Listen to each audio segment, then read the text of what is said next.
All right. Good morning. Good morning. Um, it is May 23rd, 2023. And let's see, we should begin with some meditation. There's still some people showing up though at the in the waiting room. So Debbie, thank you for covering things on Friday. I hope you enjoyed yourself. I did, thank you, but I think I tried to pack a little too much in, but Greedy. it was good. Thank you for the Good. opportunity. Yeah. Well, it's nice to know we've got a bit of a team here. So yeah, I said before we started the recording that I just got back from a trip to Alaska, which was pretty fun. Actually, really rich, actually, if tiring, yes. And there's this thing called flying you may have heard about. I'm trying to find a billionaire, who will fly me on his private jets, but no, I guess I'll have to wait until I get appointed to the Supreme Court to find somebody to do that for me. Anyway, a little political humor to start our day. Yes. Yeah, I trust I don't alienate anybody with my political stance. If so, I'm sure there's other Zoom classes you can attend on 4chan. So we're going to meditate for 20 minutes. I'm going to do some guided meditation, and then something's going to happen. And Deborah suggested we have a Q&A class, which I always like. But let's call it, my new term is Q and R, which is question and response, so that we don't assume that Kevin has answers to everything, but rather is just responding in some way. I think it's more realistic. Anyway, I appreciate everybody showing up. Wow, we really have a big crowd this morning. There's 43 people, which I assume means there's 42 besides me. I assume I'm counted by Zoom. Anyway, yeah, let's start to sit. I think it looks like people have stopped arriving. So just, as always, finding a posture that's supportive of the development of calm and clarity.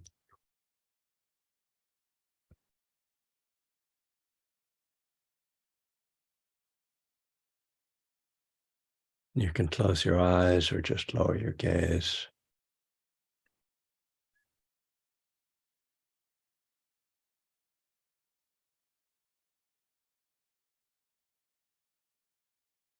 So beginning to turn the attention inward, starting with awareness of the body and sensations in the body.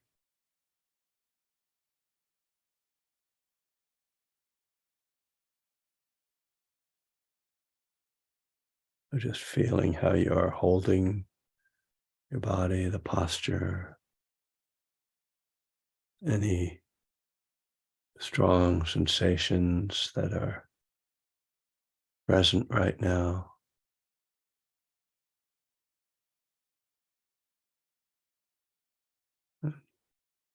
And generally feeling just the movement of breath.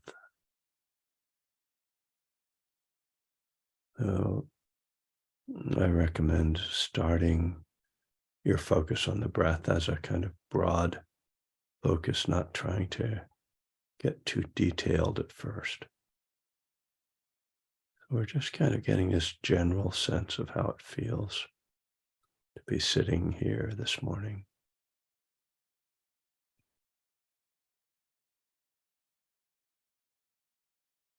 And in bringing that awareness including the kind of inclining the mind and the body towards a calm, a sense of just kind of releasing tension or stress. So we could just say relaxing,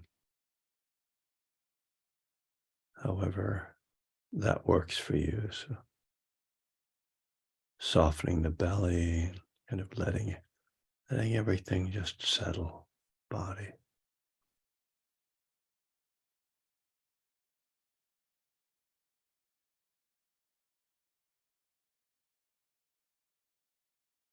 And continuing to feel the movement of breath.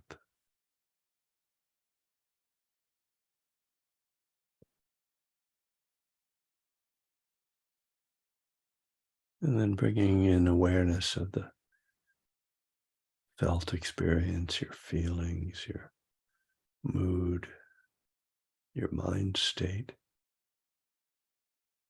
right now, how you're feeling this morning.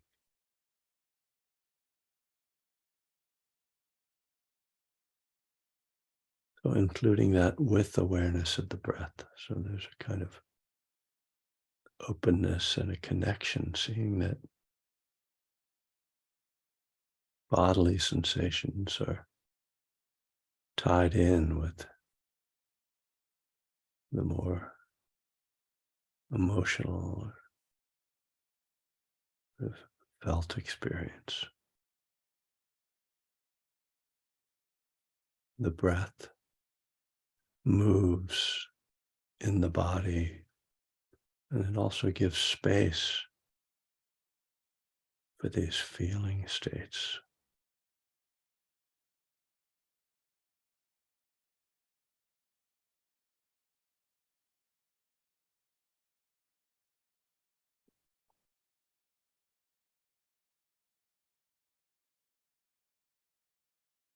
We're beginning with a kind of curiosity and an openness,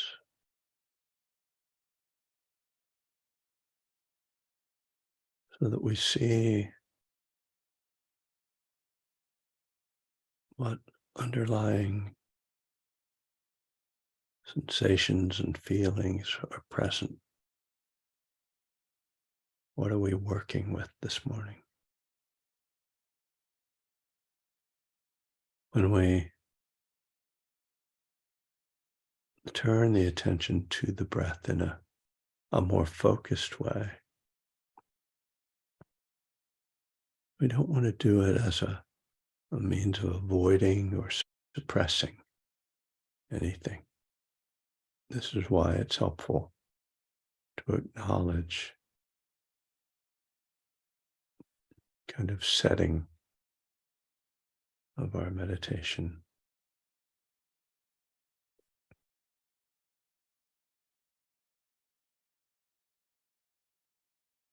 So let's do that now. Start to feel the breath more explicitly, more in the foreground of awareness. You can focus on the touch sensation, the nostrils, air coming in and out.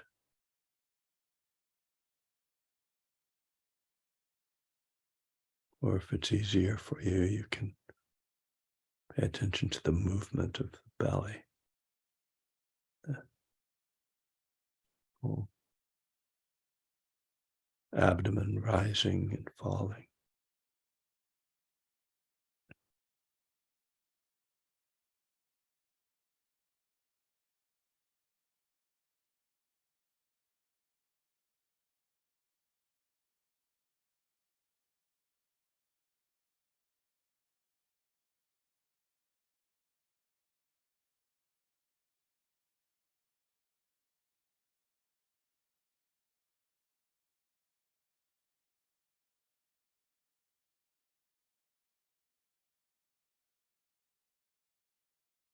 And it's natural and common for thoughts to emerge,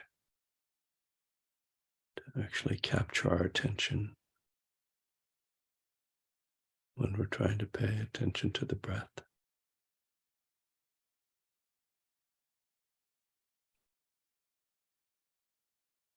So a significant part of our practice is bringing the attention back, seeing the thoughts, and then returning, starting again.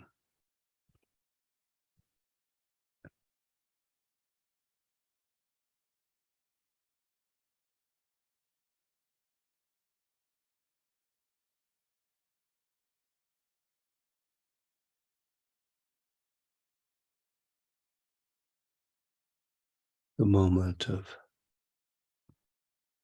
realizing the mind has wandered is perhaps the critical moment of meditation practice.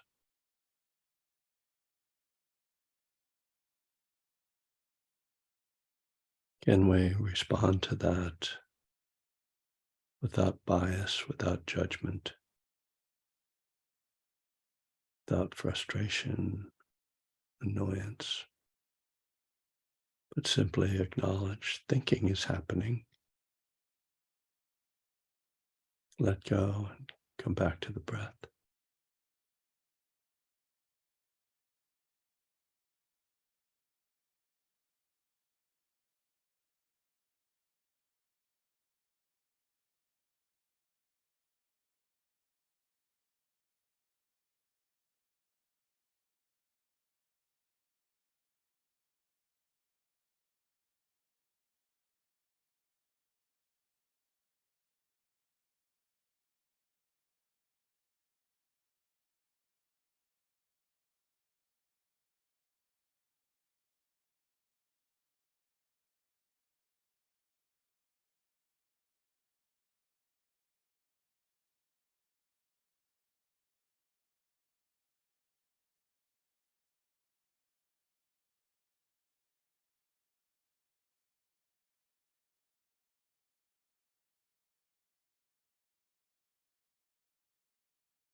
before I get started, I don't know if all of you have seen this course I'm offering starting in a couple weeks, an 8-week Buddhism in the 12 Steps course. And I'm going to really, this is something I used to do at Spirit Rock, go through the 12 steps in order and make all the kind of connections, kind of compressing a lot of what I do, a lot of what I've written into that period in those 8 classes. And so if you're interested, go to that web page. I'm asking for money, trying to create a class that feels like it's worth something. And I have a suggested sliding scale, but no one turned away for lack of funds. So, if you want to make other arrangements or pay by the week or pay whatever you could pay, just Angela is handling the all the details on that end. So you just email her and tell her what you want to do and tell her you want to take the course, and she'll give the Zoom information on it. It starts in the middle of June, starts on June 13th. So it's going to be on Tuesday afternoons. So sort of do this on Tuesday morning and that Tuesday afternoon. So I hope people will join me for that. It would be very boring to be alone. Okay, so good morning again, or afternoon, or I don't know, you could be in Australia. I don't know what time it is there.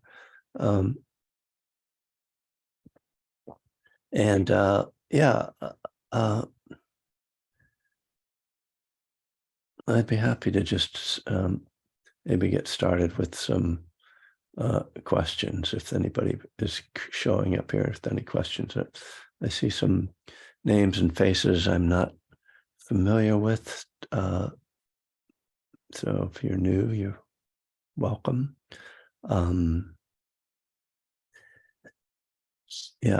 I often come with some reading, but I was looking at my book, my workbook this morning, and it didn't inspire me. Eric, you seem to have unmuted yourself.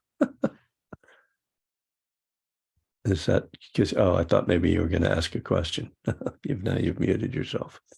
Okay, Eric's in Hawaii, so that means it's definitely morning for him. Maybe just waking up. There's an article in the New York Times saying that a lot of people in Hawaii have been moving to Las Vegas because they can't afford houses in Hawaii. John, hello. Thank you for raising your hand and volunteering to get things started. Once I start talking, it'll be okay. I just need someone to push me, give me a little momentum. I thought I'd give you a boost there. Thanks, John.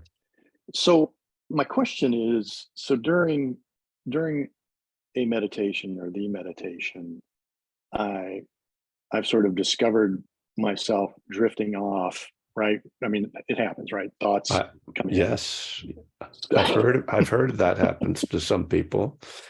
And actually, some who don't have perfect concentration. Yeah. Your comment about, after you go through the guided piece, that the breath really, that's really the crux of it, right? So the question is around wait, go back. What is the crux of the breath? In other words, focusing on the breath as opposed to letting the thoughts kind of just ramble on. Right. So that's the what we call the object of meditation, not meaning the goal, but the thing that we focus on. Yes. Got it. So the question is, so sometimes more thoughts invade. That's actually, I shouldn't say invade. More thoughts. This morning I was experiencing, I mean, for me, it's afternoon, but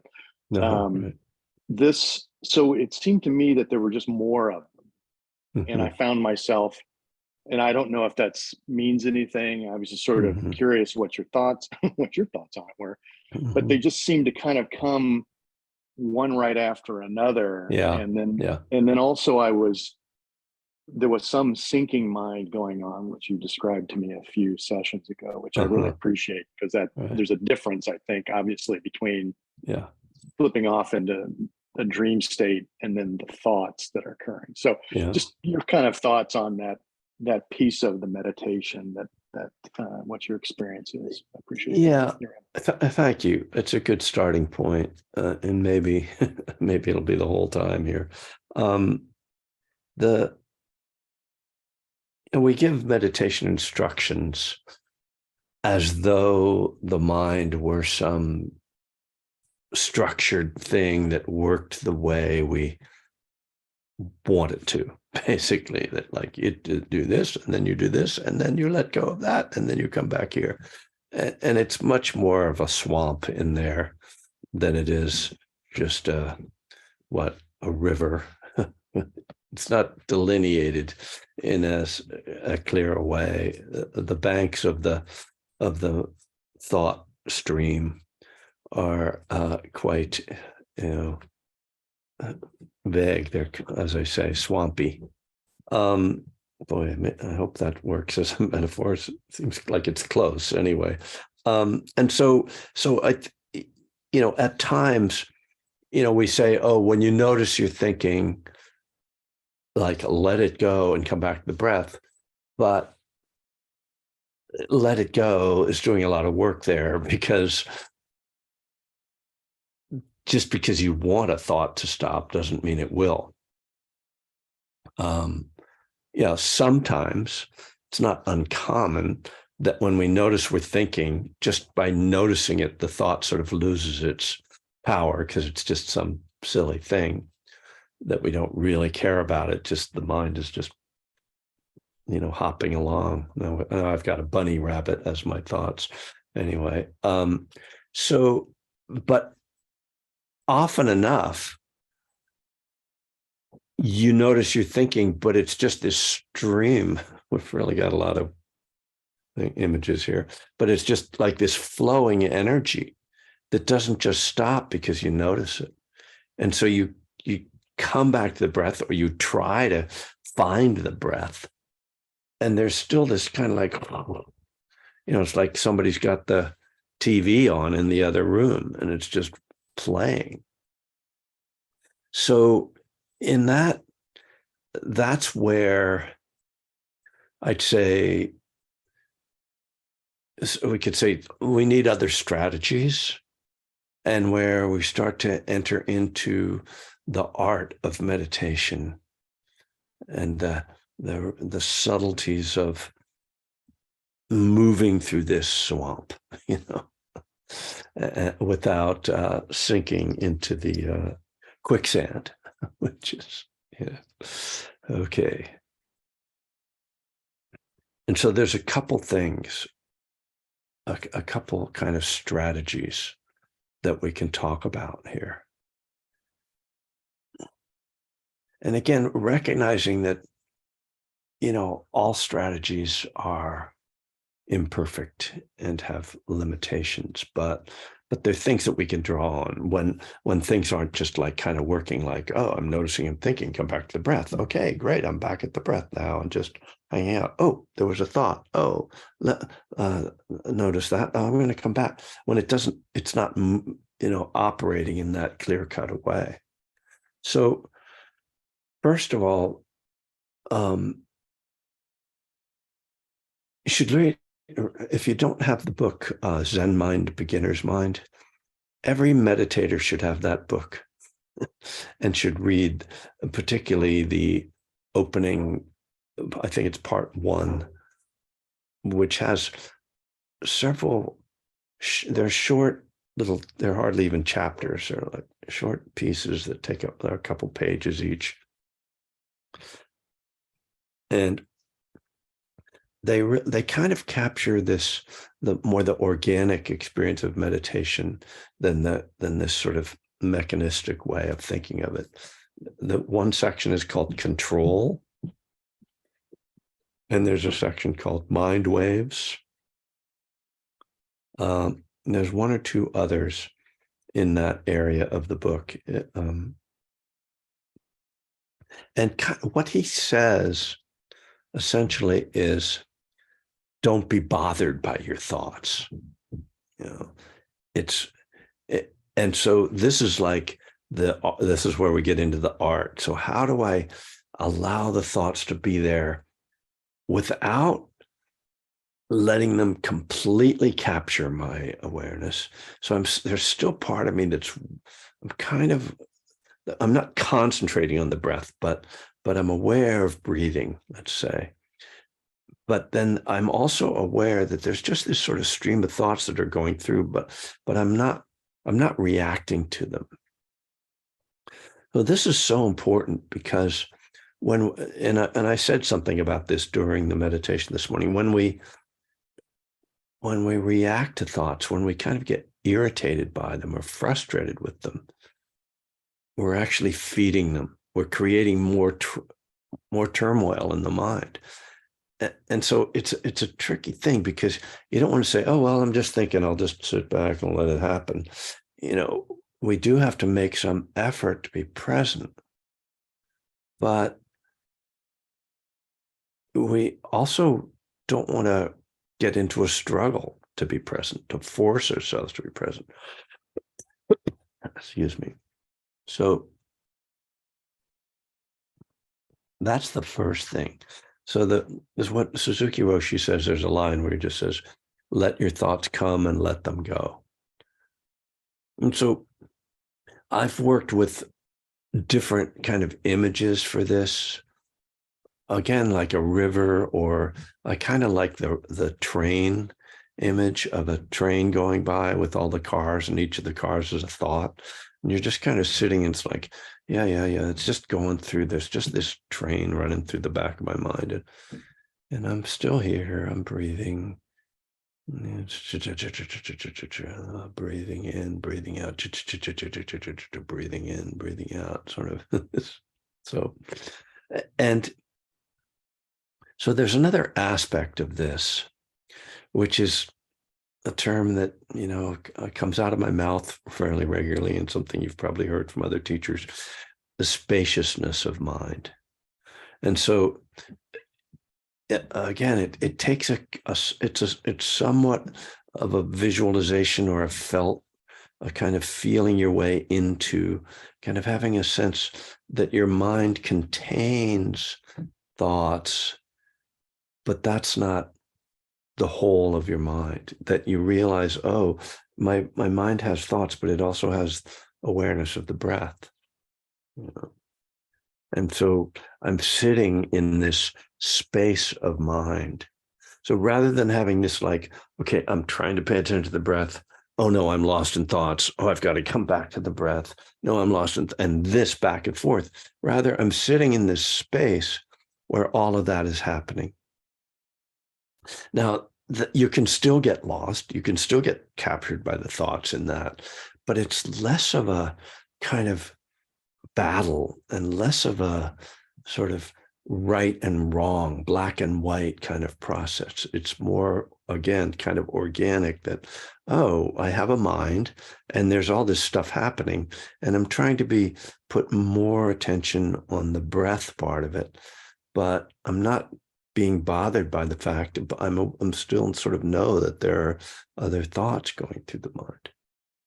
So that's, kind of trying to capture, as I say, sort of an organic aspect of sort of the art of meditation that takes time, right? You have to practice and experiment with this a little bit. And it, as I often say, it really does help if you go on a meditation retreat. And I know there are many people here who have been on retreats and know that you kind of, you get more of a feel for this when you're doing a lot of meditation, and naturally on a retreat, you're going to have some periods of more concentration, and you're going to start to get a little bit more of a feel for this spaciousness of mind. So that's kind of one approach, this kind of space, let it come, let it go, not being in conflict, not sort of judging what's happening. There's another approach for particularly when there are like when you realize that what's really going on is, and you might not even realize this, but sometimes you kind of figure it out that there's some underlying emotional thing going on. And it might be tied to something non-emotional, that is to say, circumstances in your life that are disturbing. And so in other words, like there's some particular thing that's causing agitation. And in that case, and this is kind of the Jack Kornfield's teaching that you'll find in here I am giving book recommendations today, which is I hope helpful. A Path with Heart, I think, is a really, really helpful book for working with difficult emotions. And his approach there is to really turn toward the unpleasant feeling, turn toward the difficult or disruptive emotion that's going on. And as I like to say, breathe with that. So allow yourself to feel it rather than trying to get rid of it. And let it come, and let it come through as a kind of energy, and breathe with it. But what the point of this practice is that sometimes what's causing the mental disturbance is an unacknowledged or unseen or unaccepted emotion, an underlying emotion. And this is, again, the art of practice, is how to let that in without getting caught in a story around it. And that's why you do it as a feeling practice. What does this feel like? Not even putting a name on the emotion, and certainly not going into why it's there, but just feeling the breath and feeling this whole part of your body where these emotions show up: the solar plexus, the heart center, the belly, the guts. This is the area where most emotions tend to, particularly the disturbing emotions, tend to show up. And you breathe and feel that, and it's scary to do. It takes some courage and some faith, some trust that you'll be okay. But you just breathe with it, and in a way, it is starting to connect with feeling and emotion on again, the language that I use is on an energetic level. So you're actually stepping out of the naming of feelings and just feeling them in this raw way that allows them to just kind of, it helps those things to, because we're not telling a story about them, that they aren't sustained for as long. I'm trying to finish my sentences here. They don't tend to last as much because we're not feeding them. And it doesn't mean like, okay, I'm breathing with this, I took 3 breaths, so that feeling should go away. It could be, a while. But generally, I find that if I turn toward a feeling really authentically and breathe with it and focus on it, in the course of a 20 or 30-minute meditation, that feeling will tend to subside. And with it, the mental disturbance. So the thoughts that were going along will be a gradual setting it. At the end of the sitting, I might kind of feel like, still not in a great mood, but, I'm not swept away in the same way I had been. So those are 2 strategies that I use in my own practice, and that I think address those tendencies where it's just not enough to say, I'm going to come back to the breath. So hope that's helpful. Thank you, John, for asking that. Thanks, Kevin. Yeah, the imagery, the spaciousness imagery is good. I like that one. Yeah. I'll give it a try. Yeah, I like that image a lot too. Because there is a claustrophobia, a mental claustrophobia that happens when we're starting to feel trapped in our thoughts. John A., hello. Hey, Kevin, how are you? All right. Yourself? I'm doing well, thanks. Just got back from a long trip also. Oh, yeah. Where were you?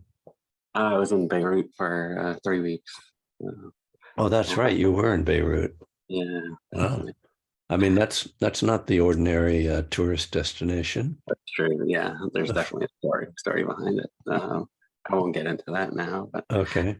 definitely continued to meditate while I was there and did a little bit of a small self retreat also. Oh, good. My question is kind of along the lines to the last one. Um, there was an article on Lions Roar back in December that you had contributed to, and I've gone back to read a few times on breaking free from addiction. And another person's contribution spoke to how meditation allowed her to touch some grief and trauma that she had been burying for a long time, and she had been sober for a long time.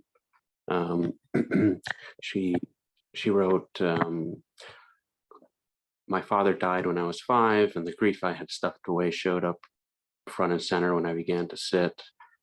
Um, After his death, my mother struggled with mental illness. This also had an impact on me, and it made itself known during practice. I had resisted these and other uncomfortable feelings all my life. Um, I had taken them out occasionally, but had been quite dismissive of any part they played in my adult world. Now I started to take these traumas seriously and allowed myself to experience them while sitting. Um, and uh, Sitting meditation made me stop. It taught me how to let go of the thoughts and distractions, and address some of these underlying traumas. And so my question to you is, and I realize there's no easy answer to this, but how do we go about starting to allow meditation to help address some of these deeper issues beyond techniques of focusing on breath and maybe categorizing thoughts, like, briefly or occasionally? Uh, what suggestions might you have to allow meditation and sitting maybe address deeper feelings or traumas or things like that maybe we're struggling with or can't find solutions to?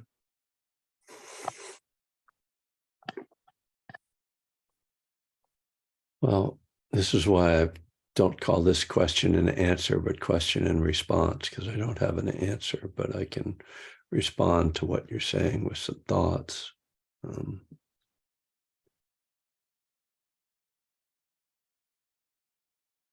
Yeah, I'm not sure that I have a lot of thoughts. I mean, one thing is just if I wouldn't go looking for trouble, if that's, if you think that there's something going on, but it's not really manifesting, I'm not sure, and I'm not sure that's what you're saying either, but it's hard to just say, okay, now I'm going to go deal with this thing that I think is there, or that I think it's more of an organic process. I guess sort of one of the words of the day is organic, is, that when it shows up, then you start to work with it.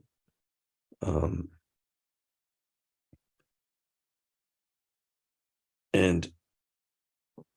and also to recognize, like, meditation isn't a cure-all, and it's not the only tool for working with things like this. I mean, it's one of these tendencies, we can fall into. And I've been, making jokes about how people talk about plant medicine as being like it cures trauma and addiction and depression and also provides spiritual enlightenment. And, it's like we kind of, and mindfulness sometimes is being presented like that too. And meditation can be like that. Well, let go of stress and bring more joy into your life and deal with underlying trauma. It's like, well, and people can say that about the 12 steps too. Like, just work the steps and then that'll take care of all these things for you and you'll have a spiritual awakening. I'm much more inclined to think like draw on multiple tools and modalities. So, I mean, what you're talking about sounds more like something that at least begins in a therapeutic environment rather than a meditative environment, because particularly, trauma and, things that are kind of buried, when they come out in meditation, when you're just in your own mind, that can be a dangerous place. It's maybe better to work with somebody, with a professional who can sort of guide you into that process and then start to draw that into your meditation when you've got a little bit of a hold on it. But as I say, I'm just sort of responding. I'm not giving you an answer exactly, but that's my impulse. I hesitate to try to, I mean, I don't know that I would have some great answer, meditation approach, other than kind of what I was saying to the previous John, the Jon John, in terms of those are kind of the tools and the approaches. And as you're suggesting, those are somewhat mechanical in a sense. I mean, they're, trying to do things to deal with things. And that's not enough. I mean, certainly for me, my process of growth and change and healing involved meditation, 12 steps, and therapy. I mean, those are the main things. And when I say 12 steps, I mean the 12-step community and the whole of the 12-step, approach, which is a sponsor and, going to meetings and doing steps. And so, yeah, I think it's to draw on as all those things and, not to depend on meditation to be it. I mean, you're also not telling me very much, about what you're talking about. So that makes it more general what we're talking about. Sure.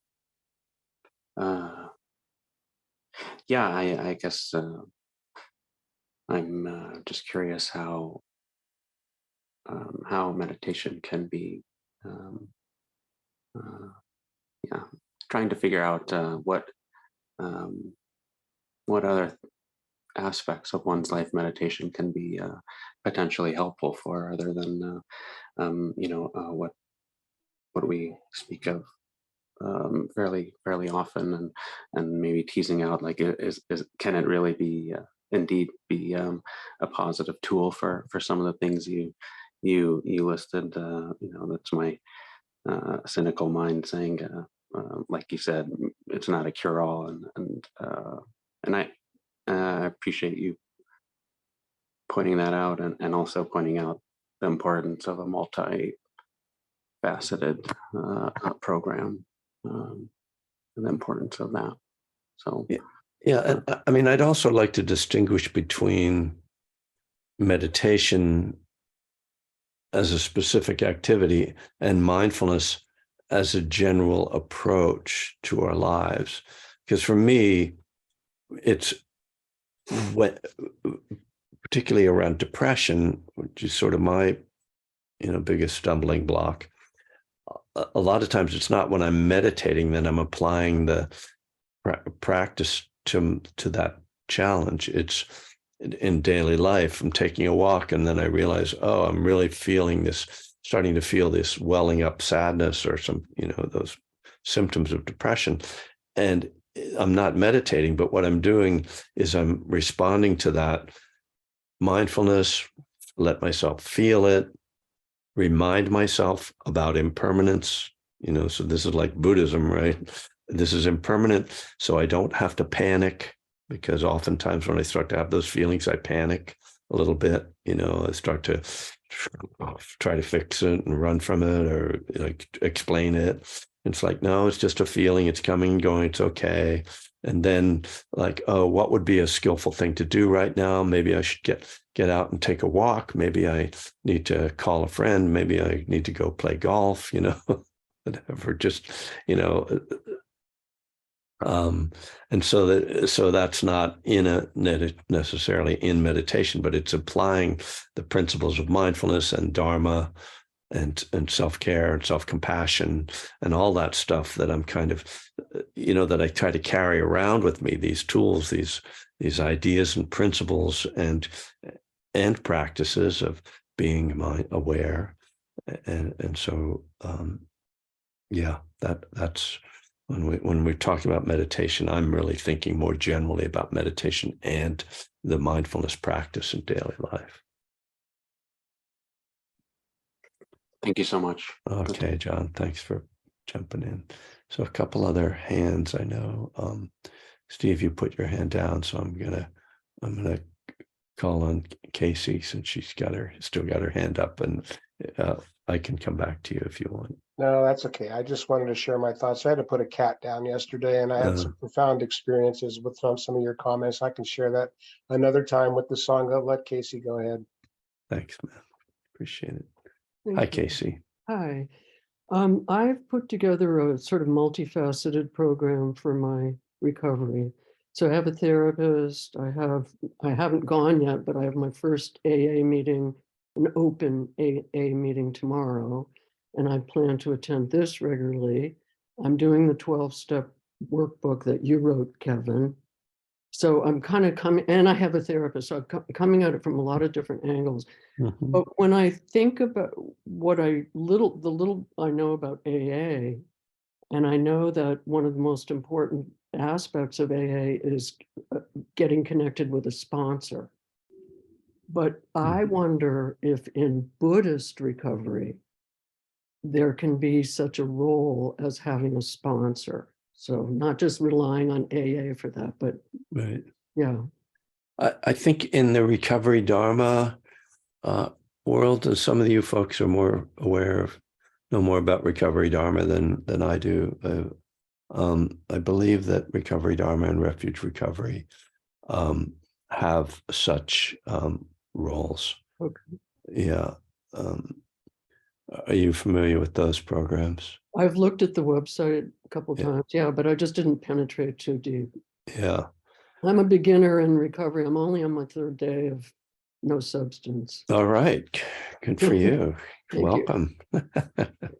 And I think what you're describing is the approach you're taking is very wise. Thank you. And obviously it agrees with what I was saying. So Yeah. it's definitely I'm gonna like that. But that's great, Casey. It's okay. Deborah says it's in refuge recovery. It's called a mentor. That's good. Mentor, okay. Yeah. And I don't, Polly put in something from YouTube. I don't know what it's about, but so the resources there in the chat, and so that's nice. Thank you, everybody. How do we capture the chat? I think you're able to save it Yeah, you go Um, to the bottom to the three dots. Yeah. On the three dots, it'll say save chat. and you Oh, can yeah, save yeah. it. Thank you Yeah. very much. yeah, Okay, got it. that's Where right. does it get saved? Anybody know? What'd you say? Where does Oh, it get saved? Where does to? it get saved?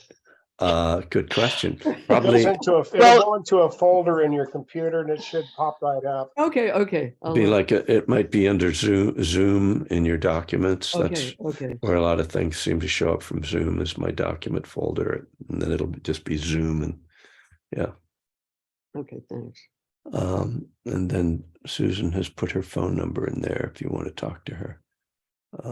That's, our, we have a list further up in the chat. There's a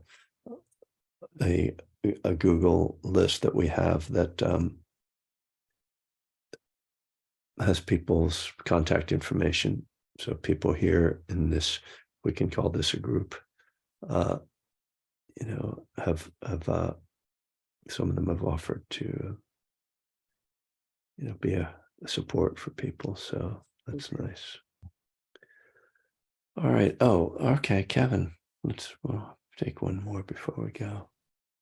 Yeah, more a comment. I've been active in Recovery Dharma for a few years, and their equivalent of a sponsor is called the Wise Friend.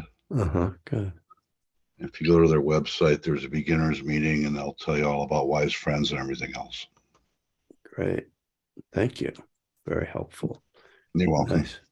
So that would be more of a Buddhist term. That's what the Buddha called himself, your wise friend. So, all right. Well, I appreciate everybody showing up, and nice to see people and just have a nice conversation like this. Kevin, I think, oh, I'm sorry. There's two Kevins here. Kevin, the other Kevin Kazorik, I think he has a question about one breath at a time. Is that right, Ken? I thought that's who just was speaking. He was, but is it out of print? One breath at a No, One Breath at a Time is in print. A Burning Desire is out of print. Okay. Yeah. Are you looking for the workbook or for the One Breath at a Time, Kevin Kazorik? That's pretty good, Kachorik. I'm looking, I would just say I'm Kevin looking K. for myself. what do they call it? The trade paperback size. Yeah. Well, those I are bought available. one. It was like $15 or something on Amazon, and I gave it to a buddy who was very interested in Buddhism, and we're going to a meeting together. So I need some more copies. Yep. It's there. On Amazon. Yeah. Okay. Yep. Thank you. All right.